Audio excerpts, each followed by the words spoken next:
Bleach Bros Podcast is proud to align itself with Jerky Pro, a beef jerky manufacturer established by military and paramilitary veterans. Available in 3-ounce or 1-pound bags with great flavors such as honey glazed, teriyaki, red hot, apple cinnamon, original, peppered, sweet barbecue, and if you're ballsy enough, nuclear. Be sure to use our promo code to get some of the best jerky on the market. Use Bleach Bros 5, all lowercase, to take advantage of this offer today.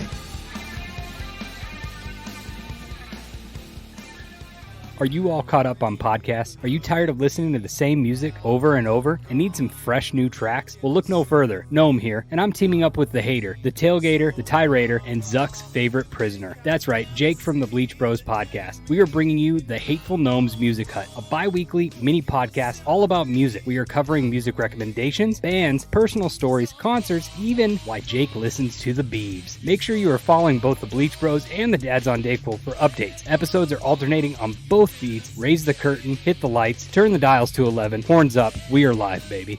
Hey guys, this is Sprague with 1080 The Fan, and you're listening to the douchiest guys I've ever met in my life, the Bleach Bros Podcast. Subscribe, rate, and review. Or don't, because they suck.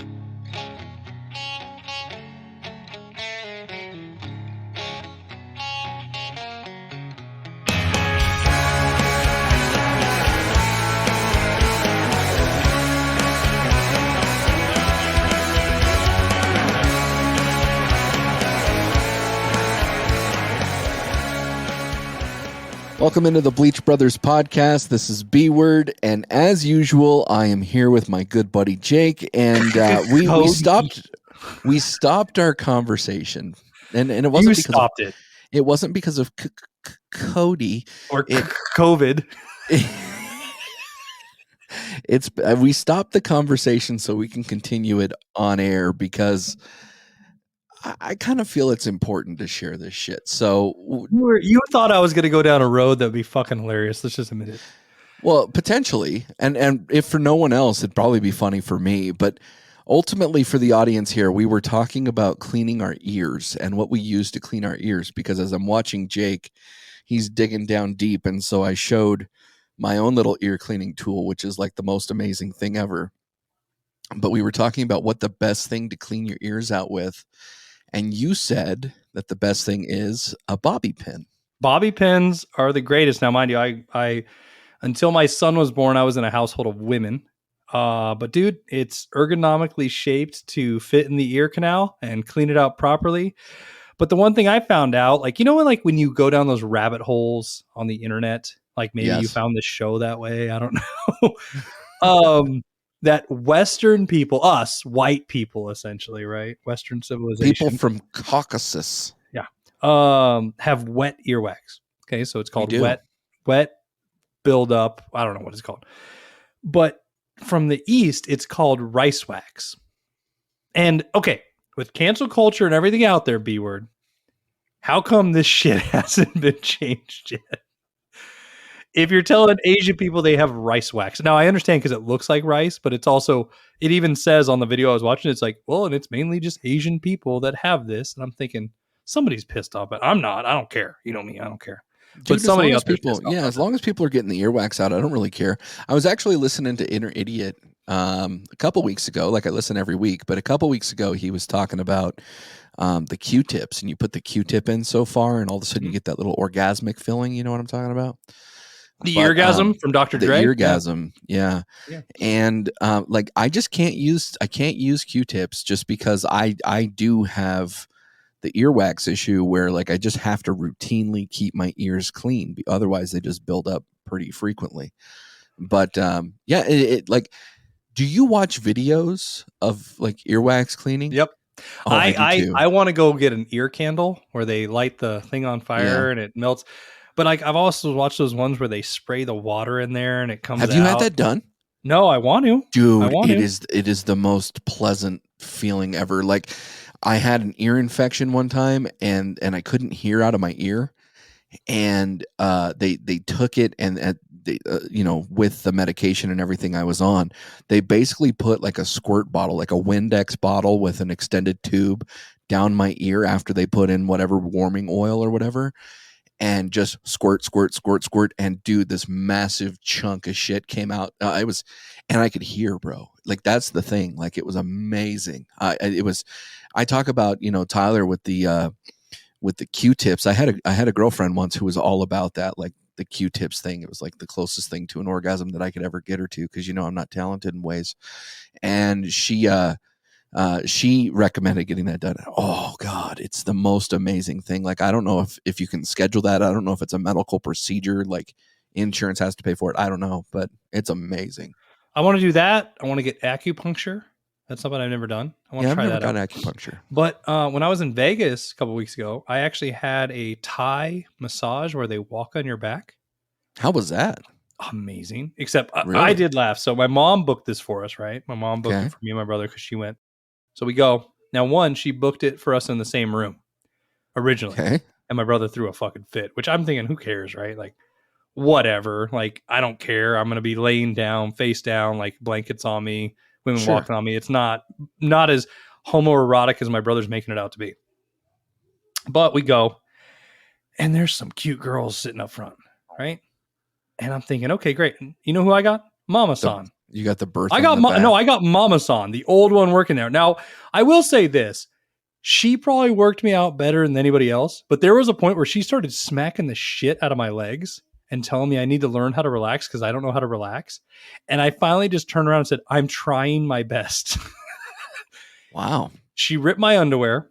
She fell off me because they have like poles to hold on to. And apparently I'm so broad, she said, next time I go, they're going to give me 2 girls at once to try to work me out so much because I needed it. But we get out. And my brother, of course, I walk out. He walks out. We look at each other through the same room. We have the same time. And he has this hot little one, Betty, walk out. And we get in the truck and he goes, oh, I wish I would have had Mama-san. I'm like, no, you don't. Shut up. Just shut up. Like, he's like, yeah, I wish I would have had that instead of the hot one. And I'm like, really? Really? He's like, yeah, like the callous hands would work you out and stuff. And I'm like, and this is coming from the guy who didn't want to be in the same room. Get the hell out of here. Yeah. I don't believe that. I think that your brother probably enjoyed some little hottie stepping all over him. I would.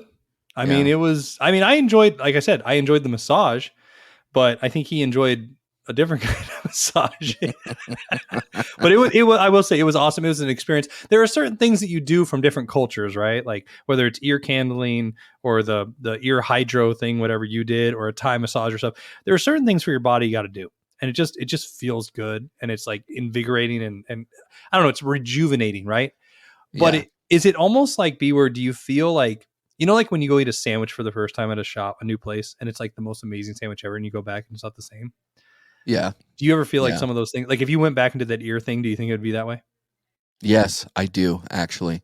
Especially like if my ear was infected. Like, I don't get ear infections all that often because I had my tonsils taken out when I was a kid. You should know that by now. You missed the boat on that joke.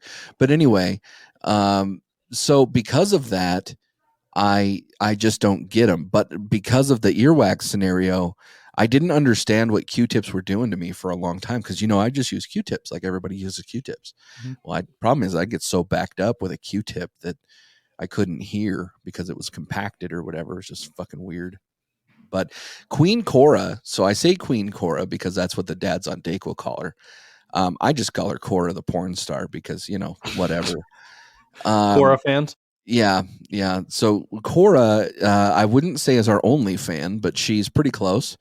And she and I actually had a conversation about popping blackheads and pimples and shit. Like, I love those videos. Are there any videos like that? Like, obviously you watch the ears getting cleaned out. Have you ever seen like shit actually come out like a cockroach or whatever? Like, it's so nerdy me. I watch a lot of like animal.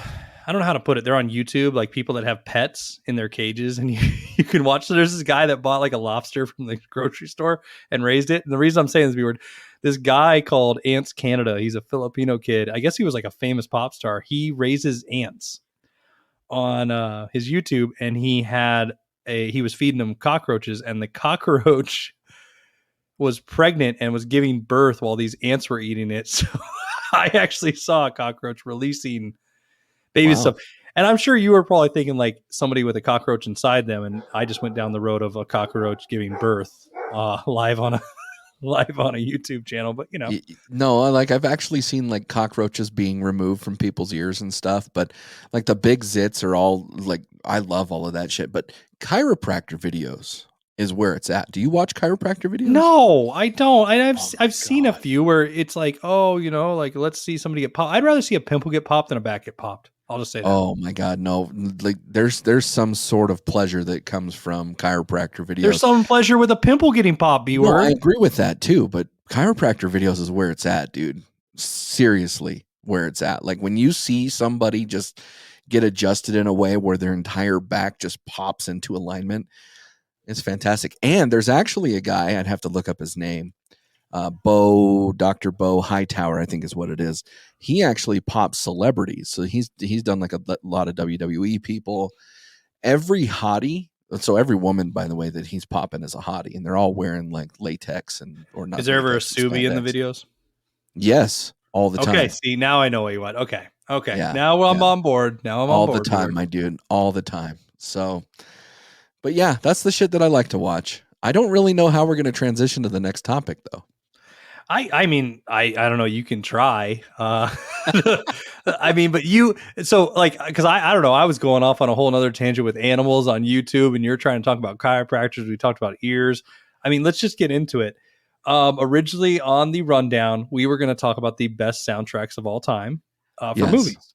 Because this week, am I wrong? Top Gun Maverick came out. Or it comes Top out Gun this week. Maverick's coming out. So this episode will come out on Sunday. It would have been out this particular weekend. Yes. Right. And so is that why, because you sent me this rundown. You sent me part of this one. Is that why you were thinking that? Because that movie's coming out? No. Okay. And actually Top Gun, the original, I don't know the songs on the second one, obviously, but Top Gun, the original has a really good soundtrack. But we actually had an episode involving soundtracks. It's one of our hidden episodes, and the reason it never got released anywhere. It's because the audio was lost. And we had a pretty good conversation and debate on soundtracks. But you know, circling back, we definitely want to continue that conversation. We're very opinionated as it is. And so we tend to talk quite a bit of movies on here. So I figured it was just a good time to roll out some soundtracks. And then you also have some comments that we got off of social media, correct? Over the question of what is the best soundtrack to a movie or film? We posted it to Twitter, Facebook, everything, like all our socials, Bleach Bros Pod, as you always know. And like Moose Lounge podcast, they put 8 Mile, Natural Born Killers by Loki, the Cat of Mischief and Podcast. I just love that name. They're MCI _ podcast. Inner Idiot, Blade 1 and 2. I don't know if I agree with that. Any Given Sunday, I'll give them that. Queen of the Damned. Maybe Aaliyah's dead, so whatever. Fast and Furious 1. I would say Fast and Furious 2 has a better soundtrack, but that's just me. And then Rush Hour 1. Okay, I'll give him that. Through the Fog put Silent Hill. That really fits with his type of show, so I could see that. But I mean, I don't know. Tell me if I'm wrong, Beard. I don't know if you know. That seems just like all they did was took the score from the video game. Yeah. Music Rewind podcast put the Blues Brothers. I think they put, I don't know if they put the original or Blues Brothers 2000. I've never seen either. You've never seen the Blues Brothers? Neither one. Blues Brothers 2000. I've seen it. It's not that great in my opinion, but Blues Brothers is cool. They're on a mission from God. But I did like Dirty Bit podcast. They put a movie that I actually really love. Pump Up the Volume with Christian Slater. I don't think I've ever seen Pump Up the Volume. You want to, all right. And I'm not saying it's not a bad movie, but just listen to this, B-word. It's about pirate radio and his name is Happy Harry Hardon. Arr. Watch that movie tonight. You will really enjoy it. It's 90s nostalgia at its best, dude. I'm going to tell you that right now. But let's get into it. Do you want to start bottom top? How you want to do it? You want to go through your 5, my 5? How should we do it tonight? Well, so we had a few comments on Instagram as well that I feel like we should bring up. Ashley, she's one of our salty hippos, good friend of mine from back in the day. She actually commented on our post, and she said Braveheart. And she's not the only one who has said Braveheart, that's lame. So Barb, who also listens to our show, also said Braveheart. It's been a long time since I've watched Braveheart, but I don't really recall being moved by the soundtrack, so I'll take their word for it. But never seen it. You've never seen Braveheart? No, I remember when I was a kid, it was 2 VHSs and it seemed too long. Yeah, well, fair enough. It's worth, it's okay. It's not the greatest movie alive. I'd much rather watch like Tombstone or something like that, something that came out, around that time. But okay, let's go bottom to top. So, do you have these ranked 1 through 5? I do have 1 through 5. 5, I think, was the hardest for me, especially because we usually do honorable mentions, and I'll say this: the ones I would have put in honorable mentions, I wouldn't even consider their soundtracks because they're soundtracks that I only care about one song. Oh, okay, fair enough. So, like The Bodyguard, there's one song from that. Do you know the rest of them? Love You. Right. Titanic. My Heart Will Go On. Nobody gives a shit about the rest of the boat sinks. Nobody gives a shit about the rest of the sound. So those are soundtracks that are like, oh, okay, you got a song. You get right. It should just be a single. But number 5 for me is the Lion King soundtrack. Oh, that's a good one. I as a kid, I mean, and it's, I bought that on tape. Elton John, I thought, did an amazing job. That's when Disney was actually working with musical artists of prominence. Yeah. Not that they don't make good songs now, but they were really like hitting it out there, Yeah. And that is a fun, amazing soundtrack, top to bottom. What's your favorite song on that one? Oh, Scar. Be really? Prepared. Oh yeah, dude. I'm a big fan of Scar. I wish he would have won. Oh, dude, when he was singing and the hyenas, not going out, but we're stomp. They were marching a certain way. I was a big fan of that song. I'm a big fan of that song and that message. I love Scar, dude. So Be Prepared. I guess number 2 would be Hakuna Matata. See, I liked Hakuna Matata. But yeah, I mean, that's actually a good choice. I don't, this is the difference between us. I didn't put any animated films on my list. Animated. Yeah. No, I mean, anime. I'm not a fan. No, I said animated. You just hate animated films usually, or animated productions, right? Not all the time, no. I mean, but I watched a lot of these Disney movies as a kid, so some of these would fit in there. So Aladdin as an example would have been a good one. But I didn't include any of those on my list. So okay, just right now, because somebody on one of our socials, and I can't bring up the name right now, but what's a better one, Aladdin or Lion King right now? Aladdin. Why? What song besides Robin Williams being the genie? I think Prince Ali is amazing. Really? That's a great song. Is that sung by Robin Williams? Prince Ali? I think. You know why Lion King's better? Because you can I'm going to tell you right now. You can have sex, okay? to what is that? Do you feel the love tonight? And then when your kids can you feel the love tonight? I hope she can feel it. You have sex to that, right? Get her pregnant. When the kid pops out, you can sing Hakuna Matata with the kid. And when the kid pisses you off, you can sing Be Prepared. It is the full life circle of being a parent, that whole soundtrack right there. And it has the circle of life on it, too. Exactly. See, that's the point, B-Word. It's a better soundtrack. Well, I'll give it to you, man. Okay. My number 5 is Forrest Gump. And mainly not necessarily because of all of the songs that are on it, because those aren't like the world's greatest songs, but in the way that these songs fit within the genre of, or the time frame of, Forrest Gump. But also, I watched the movies that made us, and the movies that made us actually talked about how the soundtrack was put together, and I fucking loved every minute of it. So Forrest Gump is what it is. I do see that you're disappointed in my pick. That's a shitty pick. That sucks. No, the song sucks. Oh God, what is it, like 32 songs? I'm looking it up right now. 32 songs on that. A bunch of old shit that nobody cares about. Like the only song I'd give it to is Leonard Skinner's Sweet Home Alabama. The rest of it can suck it. Really? Yeah, that's how I feel. I really don't like it. So, I mean, the song is overdone as far as like 70s war films or whatever, but what's the song by Creedence Clearwater, since you're looking at it right now? Let me find that. I mean, all right, Sloop John B by the Beach Boys. I love the Beach Boys, so I'll give that. So who am I looking for, B-Word, while I'm looking at this? Creedence Clearwater Revival. It's not even listed on here. What kind of list is this? I'm looking it up online. Oh, Fortunate Son. There we go. Song number that is the most wartime song. Is that Vietnam song? That yes, exactly. That at every Vietnam War. It's like the only theme song that a helicopter can learn to. You can't understand a damn word because they're high as shit and suck. Exactly. I hate. So Forrest Gump. I think Forrest Gump's an amazing soundtrack. An amazing movie. The soundtrack sucks. The soundtrack is perfect for the movie. Okay, I'll give you that. Yeah, I like. All right, I love Elvis Presley and Horn Dogs in the beginning, right? Yeah. Okay. And it's not Horn Dog. It's Hound Dog. Fuckface. Horn Dog's way better. Could you imagine if the song was called Horn Dog? All the parents. It's so great. Horn Dog by Elvis Presley. Yeah. And then he moved his hips. So what's your number 4? Dirty Dancing. Dirty Dancing. I had this on vinyl. So you're going to talk about old songs for Forrest Gump, and then you're going to sit there and roll out Dirty Dancing that doesn't have old songs on it. If you listen, if you look at my whole list, you can bang to any of these, have a child to any of these, yell at somebody with any of these. Discipline. They're all the circle which one life. would you yell at with Dirty Dancing? Oh, I don't know. Exactly. Shut your face. I don't know. All right. The reason is I had that on vinyl, right?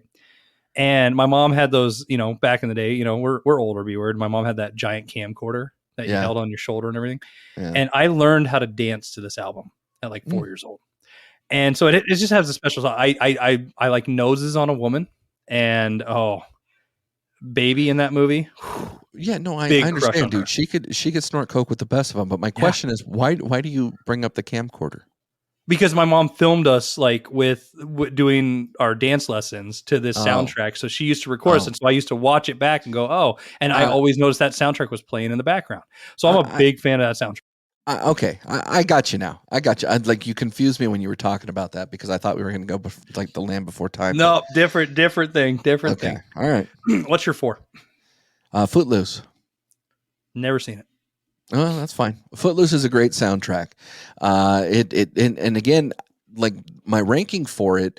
So let me go back. I think that there's great scores in films. Yeah, and I think that like Star Wars as an example. Star Wars has a great score. I wouldn't consider that a soundtrack, however, because I think a soundtrack, great score. Yeah, absolutely. My choices here are based on the way that the music fits the movie, and is also based on the amount of songs that are not repetitive but familiar or popular on the show. So, Footloose, great song with Footloose in general, but the Footloose soundtrack. So the premise, Jake, since you haven't seen it, is that there's they've outlawed music, basically, and outlawed dancing. It's a very religious community, and so in turn they end up having a lot of different songs or a lot of different party music, different things like that. So there's quite a bit of songs on there. I mean, you got Sammy Hagar, you've got Kenny Loggins, who also did most of the music for Top Gun. You've got Ann Wilson. You've got some really big names on the soundtrack there. Good music. It was popular. It was good. So yeah, Footloose. Okay. I guess if I watched it, I could appreciate it. Never seen it. I know the premise of it. Didn't they remake that movie though? Sort of like they did. I've never seen the remake. I've never seen the remake, so I couldn't tell you anything about the remake. Now, do you feel, and not trying to sidetrack too much, but do you feel when they remake those movies, the soundtrack never equals out to the other one either? Yes. Okay. Yes, and I'll get into that in my number 1. Okay. Number 3 for me is Men in Black. Ooh. And here's why. It's actually a twofer. Because when you said there's a score, there's a really good score for Men in Black. There's a good score in that, but there's a lot of good music in that. But there are some bangers by Will Smith and everybody else. And there's a song with Jermaine Dupri. Those songs and Snoop Dogg. on that, songs on that, they slap, bro. Yeah. They slap hard. They slap your mama hard, bro. Yeah, they slap, they rock. It's the whole works, dude. It's fantastic. I had that soundtrack, and it was just one of those things, like Big Willie style was a thing, all that. And yeah. And that movie came out. It was a huge success. Great hit. Great film. Great score. Because just the intro with the dragonfly flying around, or the fly or whatever, and you have that. Because I don't know. Am I wrong? It a cockroach? No, it's I thought it was a dragonfly in the very beginning. Okay, well, flying around. Right. It's been a while since I watched it.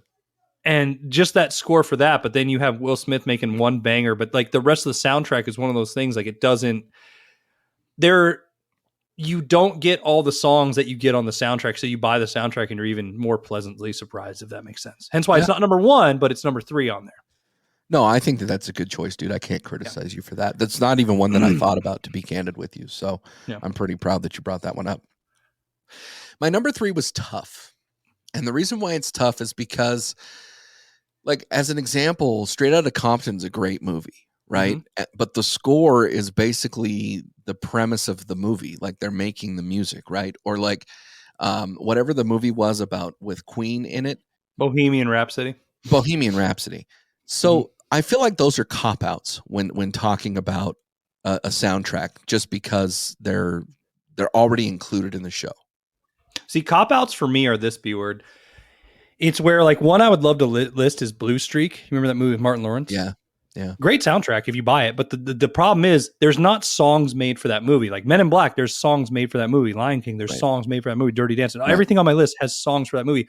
Blue Streak is a great soundtrack, but it's just it's sort of like your Forrest Gump pick. Another reason I'm pissed off. It's songs that exist that are hits during a time that they just made all together. It's almost like a greatest hits thing. Yeah. And so you're going to be pissed at my number 3, but it does have original music on it. 8 Mile. I'm not pissed at it at all. I'm not, and I'm going to tell you why. I'm not going to interrupt you. I'm going to let you explain it, and you're probably going to hit all the same reasons as me, because that's my number 2. Okay, so 8 Mile has a great soundtrack. It fits the time period. It fits the regional aspect of it, being in Detroit. It features a lot of the local music and a lot of the national music that they would have hit within that time period. Obviously, Eminem wrote an original song. It won an Oscar. It's arguably one of his best songs, if not his best song that he's ever created. 8 Mile. I love it. Great. But I mean, there are some songs that were just original. I think Nas's song on there is just made for that album, though. So there were other songs made for that album, B-word. So that's why it's on my list, because it doesn't totally fit in the thing, like I was saying with Blue Streak or Fast and Furious and stuff, where there wasn't songs made for that movie. Because, I mean, recently a big banger was for the remake of Teenage Mutant Ninja Turtles, the song Shell Shocked by, I think it's Wiz Khalifa and Juicy J and a whole bunch of people. Great fucking song. The rest of the soundtrack I've never actually even listened to. Suicide Squad's another one. They had some good songs just for that soundtrack. That almost made my list. Great album.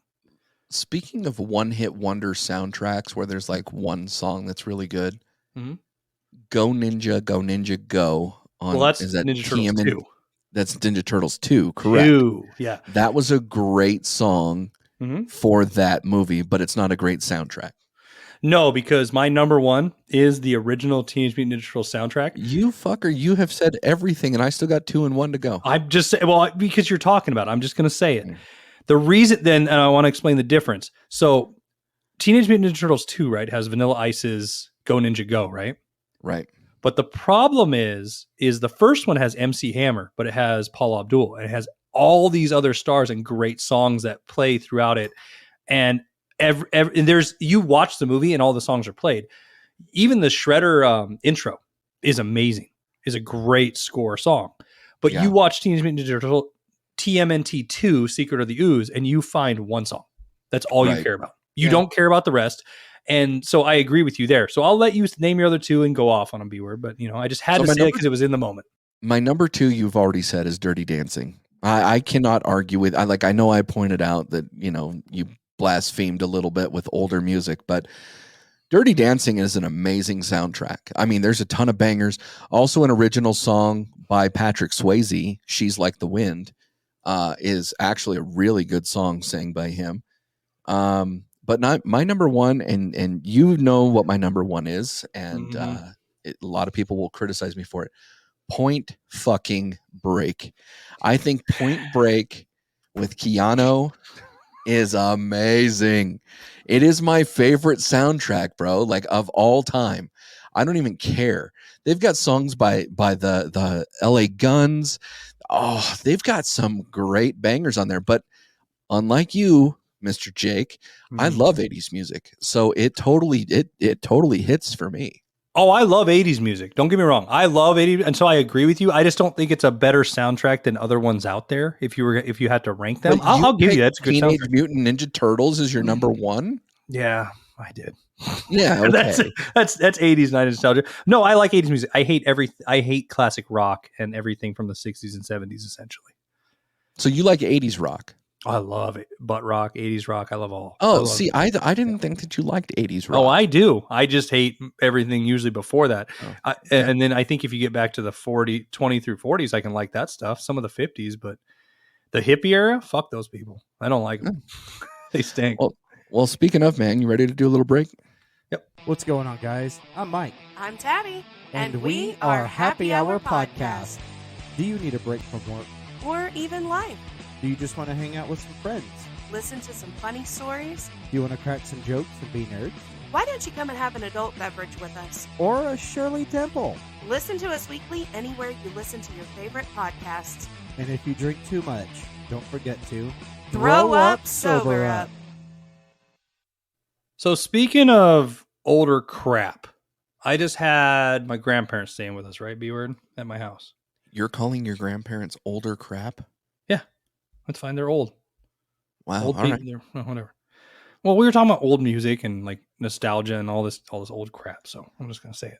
All right. They were staying at my house, and I had a lot of interesting conversations, like with my grandpa and stuff, like, about my generation, his generation, the state of the world and stuff. And I don't know, dude. I mean, it's enjoyable to have those conversations, especially when both parties can sort of listen and hear each other, but debate, like a good debate, right? Right. Like we do agree on a lot of things, but when we don't, like, we can actually like hash it out and stuff.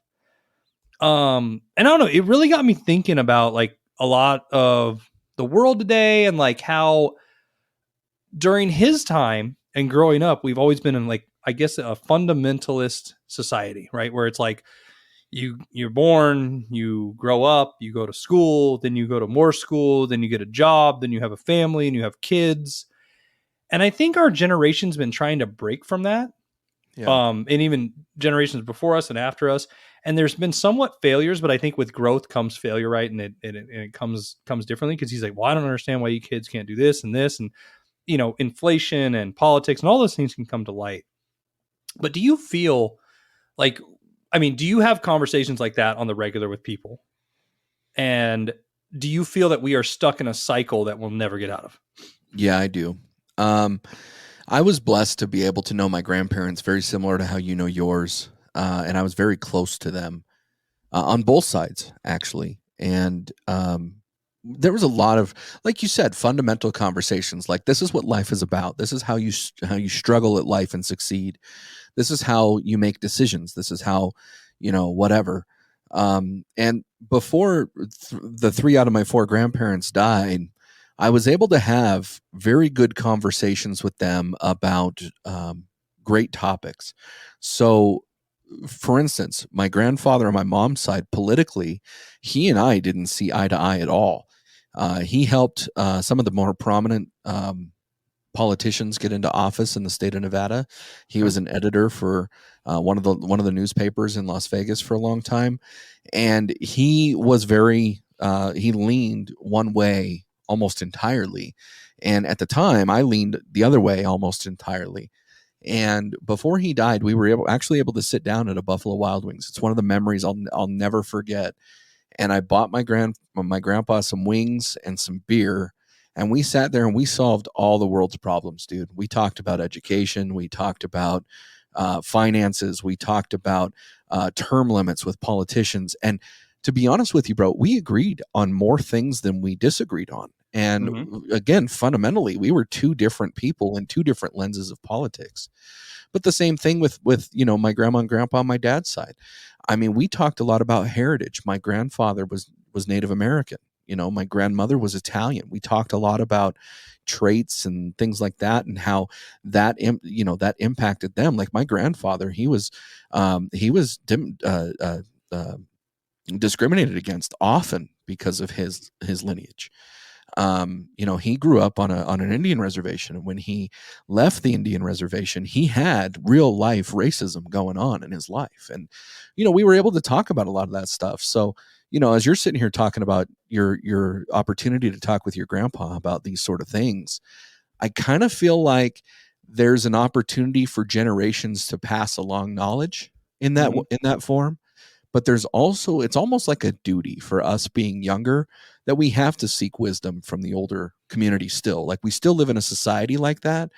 And, the one thing when my grandma and grandpa died that I wanted to have from their house, like out of everything that I could have taken, I grabbed the dining room table.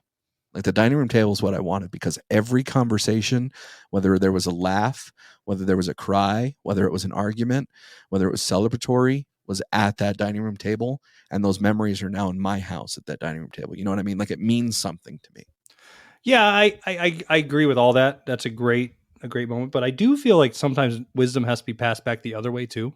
Like, you get a torch. Yeah, I agree. You get to carry it. Because I think sometimes you have to like show them like, hey, like, because my grandpa asked me a lot of questions like, Jake, why is this with your mentality? Or why is this? Even though, like I said, we agree on the same aisle on a lot of things, there are things we disagree about. And when we do, it might be like the littlest minute thing. But it is nice, like I said, to have somebody that listens. And we did the same thing. We solved all the world's problems. Or we said, there's no fix to it. I don't know. It just really got me thinking, especially raising children. Like, where am I sending them? What are they going for? Like, do they need to live through this exact method of life to get there?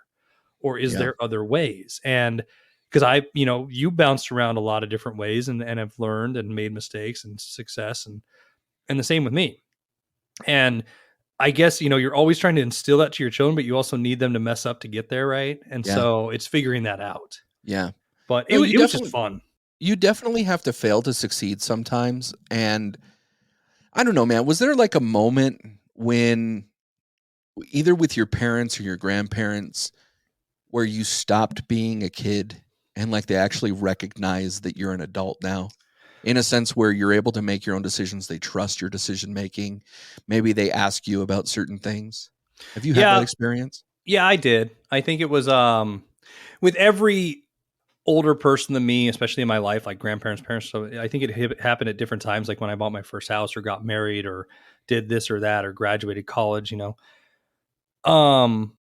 So I can't really pinpoint for each one when those happen, but it just happened. It was like, oh, now they're proud of me, or no, now they see this, or oh, they treat me this way, or oh, I'm no longer on my mom's phone plan. Right. Those little things. But in the reverse aspect of it too, I remember the moment where I realized I was no longer a kid. And it was the moment that I remember I was sitting with somebody older than me, just a gentleman that I ran into. We were having I think lunch next to each other. We ended up talking. And he goes, isn't it hard when you realize that everybody you looked up to might not be that smart? Yeah. And it was very poignant because it was the fact that you look up to your parents or whoever, right? And you always think, oh, these are my heroes and they know all and they can be all and all that. And it's not, calling anybody dumb or anything. But when you start to realize like, wow, adults make stupid decisions too. Yeah. Adults are not perfect. Like they might not be on the same level as you. That was the moment I think I realized I was an adult. I had, I've said this on the program already that, I was a teenage parent and my daughter was born 3 weeks before my 18th birthday. And I had to grow up quick. I had to learn how to be a man while I was still a child. I had to learn how to finish school early. I had to learn how to get a job and try not to be on welfare. You know what I mean? And so there were legitimate struggles. I actually, I have a LinkedIn page and for work and different things. And I had wrote a comment on somebody's page recently where they had talked about how they were starting to go back to college. And they work in banking, and I used to work in banking, and I basically commented and I said, "Hey, good job." At 18 years old, I was still trying to figure out how not to fail at life. I was too worried about how I was going to live from paycheck to paycheck and raise a child rather than go to school. And I said at the time I was in survival mode. Now I'm almost done with school. I'll have my bachelor's degree this year. And so it's a completely different experience. And she's, a few years younger than the both of us, and she's going back to school and whatever. And I didn't realize it, but my comment on her post on LinkedIn took off. Like, there were people I haven't talked to in years that were reaching out to me that aren't connections to her. And I guess I didn't realize that things that I do on LinkedIn are available to everybody else. But the point is the same. I mean, there's different life experiences for each of us. Obviously, you went to college right out of school, and then your life took a different turn, and you worked for a little while, and then you went back to school. And I'm sure that was a different experience for you. I'm in school now, much different experience for me because I'm older. I feel like I understand the material a lot better. But yeah, I mean, sometimes we just figure life out, and sometimes it's not done in the same order as somebody else. And we're also not given the same circumstances. Life is just entirely different now. Yeah, I mean, I don't know. There's always been those questions that come up, like, if you knew what you know now, how would you do it differently, right? Like, is there anything that you would take back or do differently? I mean, of course there probably is, but like, what's like one pinpoint moment you would probably do differently? So in the state of Nevada at the time when my daughter was born, men's rights weren't nearly what they are now. And so it was actually beneficial for me to get married to her mom because I was able to have parental rights. At the time, you wouldn't have had parental rights as a father if you weren't married to her. And even if your name was on the birth certificate, like, it was some weird thing. But looking back on it, I don't know that I would have gotten married. I mean, I'm glad I did for the reasons that I just laid out. I don't know that I would have gotten married at that time. I think that my relationship with her mom probably would have been a lot better over time. Not saying we would have been romantic or anything like that. I just think we could have co-parented a lot better had we not tried to force it, if that makes sense. Yeah. Do you think forcing it it's like forcing something down a pipe that's already broken? Like, it was two kids pretending to be adults while raising a baby. Does that make sense? Like, we were 18, dude. We didn't know what we didn't know. And at the time, there was a lot about, if you have a baby when you're a teenager, your life is over. And so we had that stigma. We had to carry that stigma. We had to figure out how to live better than the expectation. And that was tough at times, dude. I'm not going to lie. But then to compound being married for 5 years, in that, you have so many struggles in marriage, let alone being a kid. You know what I mean? Doesn't matter what age you are. As a matter of fact, I was talking with a buddy today, and he just bought a new house, and he and his wife are dealing with some stuff, and I just listened to him. There wasn't anything that I could say. I just listened to him. But that's a maturity thing. You don't have to act all the time. And I guess when we're kids, we feel like we have to do something right now. Like, it has to be attended to right now. And it's just weird. It's that, but it's also the dog and pony show, right? Like yeah. I don't know. I made a comment about my children tonight. My mama was in the kitchen. My wife was in the kitchen. I said, I don't want my kids to be the dog and pony show. My grandparents here. I mean, and they perform for them, but also they only act good when they're here. Right. Right. But that's a true statement. Cause you remember this when you were a kid, it's like, oh, go show grandpa your drawings and do this. And you were always put on a spectacle to do things. Right. And then you get older and you realize, I don't need to be on spectacle anymore. I can watch. The same thing. I don't need to talk anymore. I can listen. Yeah. And I don't know, I've had more success in my career over the last few years shutting up and actually just listening and taking in and dealing with that, or a lot of inward thought, I guess, is the best way to put it. There's a reason why we have 2 ears and 1 mouth. And it's stupid when people say that, and I'll take responsibility for that, but it's because you have more of an opportunity to listen than you do to talk. And sometimes listening allows you to not react, if that makes sense. Like, you have time to process it before you actually do something with it, good, bad, or indifferent. And you're able to sit here and make a decision that makes sense based on your analysis of whatever the circumstance is. And I like you, man. There was a time where it felt like every single thing that I would do with my ex-wife would be a fight. And it got to a point where every time I communicated with her, I expected one of us to hang up on the other. I expected name calling. I expected yelling. I expected, the absolute worst that you can expect. And there was a day that I finally just said, I'm not doing that anymore. And I stopped. And from that day forward, I've been at peace. Like, it's this weird peace that comes with that, where I don't have to fight. Like, I don't have to sit here and battle anymore. It's not what I choose to do. It's not what I want to do. And so in that scenario, I felt like I made the right choice. In other scenarios, like at work, I remember, work and school are so similar in different times of our life, because I think that from a coworker aspect or an environment aspect, I think a lot of times it may be like middle school or high school. It's just drama depending on where you work.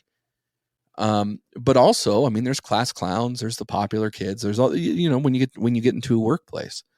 And I've always been somewhat on the popular side and somewhat on the funny side and somewhat on the goofy side in any situation that I've been in. But probably about 10 years ago, my life took a turn and I started to figure out what professionalism was. And I started to figure out what professional decorum is, and the ability to act in a responsible manner. And once I figured that out in a work environment, I found a lot of success that way too. I found that as I started to evolve through my life, both my mom, my dad, my grandparents, uncles, aunts would actually ask me for advice at times. Hey, how do I do this? Or, hey, what is this about? Hey, what's that? And that was the moment I knew that I grew up. Do you feel like they always asked you, though, for things like that? Like technology, for example, is like the big one, right? Like, how do I do this on a computer? How do I get this? How do I, download Netflix and sign in, crap like that? Or do you feel like it was more like about life? So I work in and worked in the financial industry for many years. So there were times, like with my grandparents, that they were facing some financial struggles that I really didn't understand at the time. Like, I didn't know that they were going through that. But they would ask me a lot about different options and different this and different that. And I didn't realize they were asking me for advice. And so, like, that's an area where I can look back and say, okay, they were asking for this or they were doing that. As far as like technology goes, like, yeah, I mean, there was that, or there was the, what is Facebook, or what is this, or what is that? Yeah. You get that just because I don't identify as a millennial. I realize the year of my birth falls within that range, but I feel like there's a huge difference between the mid 80s and older to the 86 or 87, 88 through 95 or whatever the millennials stop, whatever that time period is, because I don't have anything in common with people that were born with technology. Like, we had technology in the form of a television, and there was Atari, there was VCRs, but we didn't grow up with cell phones. Like, there's people that are 5 years older or 5 years younger than us that grew up with cell phones. You know what I mean? So it's this weird dynamic that I identify as a Zennial. So yeah, to answer your question more directly, you and I, people of our generation, have conversations with older people about technology because we're perceived to know more about it than them, because we fall within a different generation. So there is that. But I do think that as we got older, as things progress in our lives, whether it be parenting, like my dad's a great dad, but I could tell that my dad struggled at being a dad. My dad had other things that were impacting his ability to be a dad. And I'm not saying he's a bad dad. He's a great dad. But I see as a dad now where some of the things that he was struggling with impacted his ability to be a great dad. You know what I mean? Okay. And I'm not saying that he wasn't a great dad. So I hope that that's coming across okay. But I can tell, like with me, especially being such a young father, like I was often more worried about how to get from point A to point B than I was about showing affection or showering with praise. So I can look back at that and reflect on that. And those are conversations that I can share with my kid. Does that make sense? No, it does. Cause like I'm, as a dad, I struggle with some of those things too. Cause the showering and affection, we were all raised differently. And I really try to show that to my kids. I mean, you've been around me with my household, but I also struggle to get them to be ethical and moral and a part of this society that actually works well. And you know what I mean? Right. And I think there's those balances you have to find. And, I wasn't as young of a father as you, but I was still a young father. And I went through that stigma at a different time, when everybody was trying to figure out their career and just getting out of college. Like I became a dad at that point where it was like, I didn't have that breathing room to build and I had to almost like start over. And it is hard because you're looking at it going, okay, my life's not over. Everybody's making it seem like my life is over, but what do I do to get forward with this? And then also, how do I do this? Who do I go to? Because as you said, there's those moments like, did people treat you as an adult? Because I'm sure you felt when you were having your kid that people still treated you as a kid. Yeah. And they didn't still treat you as an adult. And hence why that's why your life's over. And, you did this to yourself and like those types of things. Right. And so you're going, I'm a kid. I'm trying to be an adult. People aren't treating me as an adult, even though I am, and how to go about it. Yeah. And that's hard. It's funny too, because my kid right now she'll be 20 this year. And she is getting ready to get her own apartment. She's got a job. She's looking at different types of jobs to potentially lead into careers. She's in school. She's doing a lot of really good things. And she's so far past where I was at that age. You know what I mean? Mm-hmm. And also she's female. So it means that she's like smarter than I ever was. Right. So, but we have conversations about how to succeed at life. And it's not like, hey, let's sit down and talk about how to succeed at life. My mom used to lecture me a lot. Mm-hmm. But I appreciate it now because she was instilling upon me wisdom. And I feel like I do that with my kid too. Like I try to just word vomit wisdom on her. And sometimes I realize that that's just not the best way to communicate. And then other times she's super receptive to it. Mm-hmm. And so it's really about, I think being a parent is squarely about making sure that your kids, A, don't make the same mistakes as you did. B, have a better opportunity than you did. And 4, because we don't do anything right, make sure that they are happy. You know what I mean? And so I'm about, is she safe? Is she happy? And is she out of jail? Does she have money in the bank? And is she moving forward in life? And I think that those things are very important for her. But consequently, those are probably the same things that we should measure ourselves up against too. Mm-hmm. No, that's good. I mean, I agree with all those points. I think the only one I'd put in there, and I know you mean it, is like love. Yeah. Is the affection and everything. But I mean, I feel that I struggle at times being a parent. Because I mean, you're at the point like, and you've always been the friend I come to for advice, right?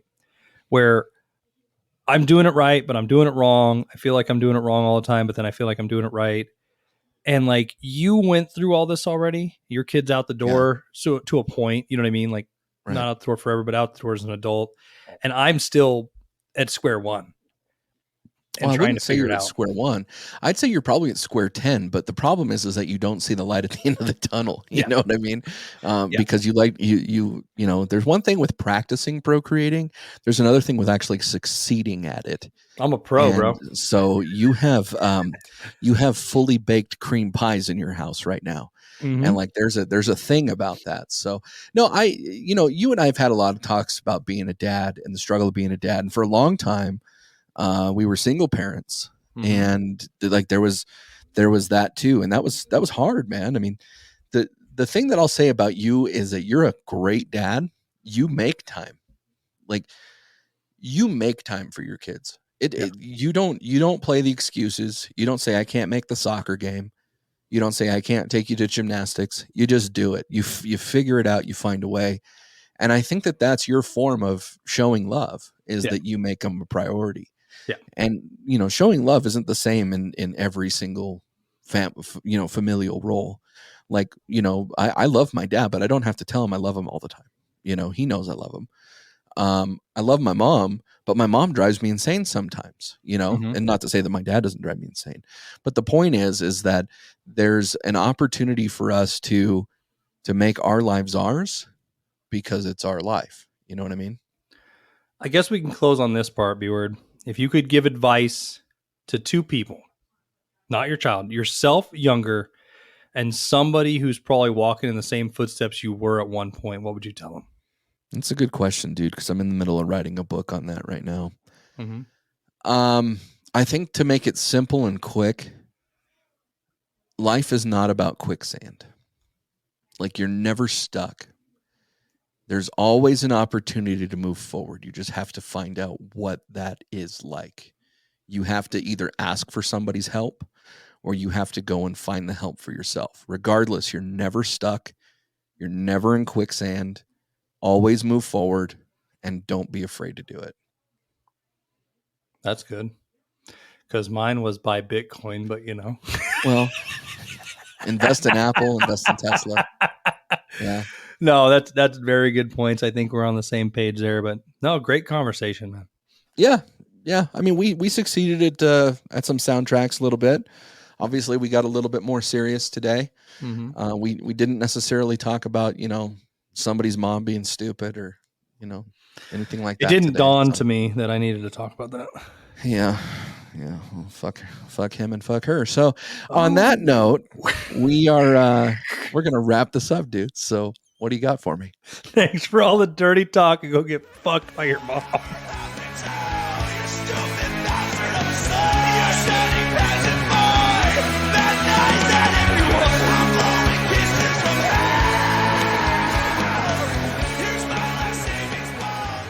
This is Jake from the Bleach Bros Podcast, and thank you for listening to today's episode.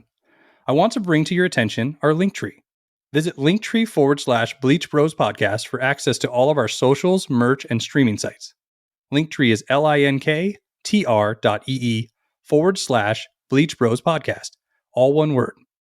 And if you enjoy our content, make sure to give us a like, give us a review on whatever platform you are listening on, and also invite your friends.